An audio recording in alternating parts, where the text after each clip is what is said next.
Hello friends, welcome to malathi சமையல். இன்றைக்கி நம்ம கிச்சனில் இன்ஸ்டண்ட்டாக அவல் தோசை நல்லா கிறிஸ்பியாக எப்படி செய்கிறதுன்னு பார்க்கலாம் வாங்க. அதுக்கு க்ளீன் பவுல் எடுத்துக்கோங்க. அதில் 2 கப் அளவுக்கு பச்சரிசி எடுத்துக்கலாம். நான் இன்றைக்கி மாவு பச்சரிசி எடுத்திருக்கேன். மாவு பச்சரிசி எடுக்கும்போது தோசை வந்து நல்லா கிறிஸ்பியாக நல்லா டேஸ்டியாக இருக்கும். 2 கப் அளவு எடுத்திருக்கேங்க. அதே கப்பில் அரை கப் போல் அவல் ஆட் பண்ணிக்கலாம். வெள்ளை அவல் எடுத்திருக்கேன். திக்கவல் தின்னவல் ரெண்டுமே எடுத்துக்கலாங்க. நல்லா சுத்தம் பண்ணிவிட்டு எடுத்துருக்கேன். இது ஒரு 2-3 வாட்டி நல்லா வாஷ் பண்ணிவிட்டு ஒரு 2 மணி நேரம் நல்லா ஊற வச்சிடலாம். இப்போ பாருங்கள், 2 மணி நேரம் நல்லா ஊறி வந்திருக்கு. அரிசியும் அவளும் நல்லா ஊறி இருக்கணும். இப்போ இந்த அளவுக்கு நல்லா ஊறி இருக்கணுங்க. இப்போ இது ஒரு மிக்ஸி ஜாருக்கு மாற்றிடலாம்.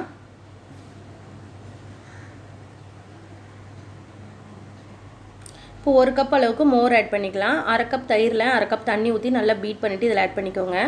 காரத்துக்கு 2 பச்சை மிளகாய் எடுத்திருக்கேன். இதில் ஆட் பண்ணிடுவோம். இப்போ இது ரொம்ப நைஸாக அரைக்கக்கூடாது. ரவா பக்குவத்துக்கு நம்ம அரைச்சிடலாம். அதுக்குன்னு ரொம்ப குறகுறப்பாக அரைச்சிடாதீங்க. ரவா பக்குவத்தில் இருந்ததுன்னா தோசை வந்து நல்லா கிறிஸ்பியாக இருக்கும் உங்களுக்கு. இப்போ நல்லா அரைச்சிட்டு வந்தாச்சு. இது பவுலுக்கு மாற்றிடலாம். இப்போ இந்த அளவுக்கு இருக்கணும். இன்னமும் தண்ணியாக இருக்கணும். கொஞ்சம் திக்காக இருக்குது. இப்போ மிக்ஸி அலசி ஒரு அரை கப் போல் தண்ணி ஆட் பண்ணிக்கலாம். மொத்தமே ஒரு 1.5 கப் தண்ணி ஊற்றிருக்காங்க. மோரில் 1 கப்பும் மிக்ஸி அலசி ஒரு அரை கப் தண்ணி எடுத்திருக்கேன். 1.5 கப் தண்ணி கரெக்டாக இருக்கும். இன்னும் உங்களுக்கு கெட்டியாக இருந்துச்சுன்னா இன்னும் ஒரு 1/4 கப்போட தண்ணி ஊற்றிக்கோங்க. இது நல்லா ஈவனாக மிக்ஸ் பண்ணிடலாம். இப்போ இதுக்கு ஒரு தாளிப்பு கொடுத்துடலாம். இப்போ பேன் வச்சுருங்க. பேனில் ஒரு 2 ஸ்பூன் போல் ஆயில் ஊற்றிடலாம். இப்போ ஆயில் நல்லா சூடானதும் ஒரு அரை ஸ்பூன் கடுகு ஆட் பண்ணிக்கலாம். கடுகு பொரிஞ்சதும் அரை ஸ்பூன் போல் முழு உளுந்து ஆட் பண்ணிக்கலாம். இது நல்லா செவந்து வரட்டும். இது அடுப்பை ஆஃப் பண்ணிவிட்டு இப்போ மாவோடு ஆட் பண்ணிக்கலாங்க. இது போல் தாளிச்சிட்டு செய்யும்போது நம்மளோட தோசை இன்னும் டேஸ்டியாக இருக்கும். இது ஈவனாக மிக்ஸ் பண்ணிடலாம். மிக்ஸ் பண்ணிவிட்டு தேவையான அளவு உப்பு ஆட் பண்ணிக்கலாம்.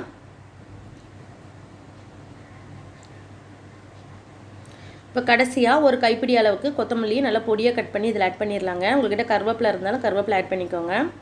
இது ஊற வைக்கணும்னு கிடையாது. நம்ம உடனே தோசை தவாவில் ஊற்றிடலாம். நம்ம எந்த ஒரு பேக்கிங் சோடாவும் ஆட் பண்ண வேண்டாங்க. நல்லா கிறிஸ்பியாகவும் நல்லா டேஸ்டியாகவும் இருக்கும். இது நல்லா மிக்ஸ் பண்ணிவிட்டு உப்பெல்லாம் செக் பண்ணிவிட்டேன், கரெக்டாக இருக்குது. இப்போ தோசை தவாவும் சூடாக இருக்குது. தோசை தவாவில் நம்ம ரவா தோசை ஊற்றுற மாதிரி ஊற்றிடலாம்.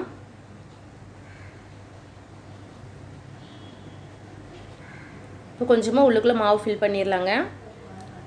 இப்போ இதுக்கு மேலே ஒரு ஸ்பூன் போல் ஆயில் ஊற்றிடலாம். ஆயில் ஊற்றிட்டு ஒரு மிதமான தீயில் ஒரு 2 நிமிஷம் க்ளோஸ் பண்ணி வேக வச்சிடலாங்க.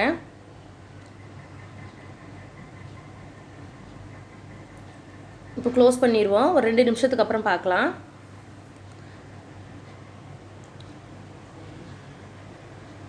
ஒரு 2 நிமிஷம் ஆகிடுச்சு. ஓப்பன் பண்ணி பார்க்கலாம். பாருங்கள், ஓரங்கள்லாம் நல்லா செவந்து வந்திருக்கு. இப்போ திருப்பி போட்டுடலாம். உங்களுக்கு நல்லா ஒட்டாமல் வரும்.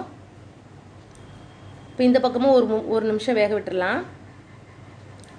இப்போ 2 பக்கமும் நல்லா வெந்திருக்கு. எடுத்துடலாங்க. உங்களுக்கு பார்க்கும்போது தெரியும் எவ்வளோ கிறிஸ்பியாக இருக்குது பாருங்கள். இப்போ இருக்கிற மாவில் இது போல் ஊற்றி எடுத்துடலாம் ஃப்ரெண்ட்ஸ். பாருங்கள், நம்மளோட தோசை சூப்பராக ரெடி ஆகிடுச்சு.